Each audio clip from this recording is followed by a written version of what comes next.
என்ன மிஸ்டர் உடான்ஸ் உதயநிதி அவர்களே, பயங்கர மாசா பேசினதா நினைப்பா. இந்த வீடியோ பாருங்க மக்களே.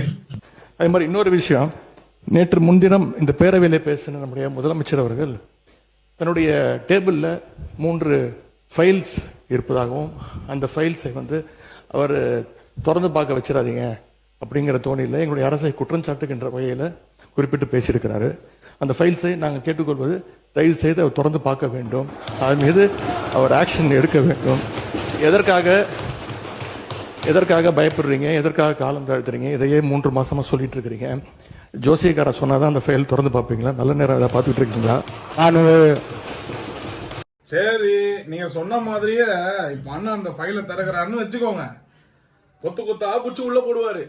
ஏற்கனவே உங்களை கேஸ்ல ஓடிக்க வந்ததுக்கு 2 மணி நேரம் கக்கூசு.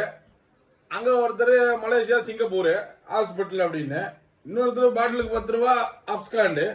இந்த மாதிரி ஒவ்வொருத்தரும் ஆளாளுக்கு அங்கங்க எஸ்கேப் ஆயிருங்க. சரி, இது கூட போறாங்கன்னு விட்டுருங்க.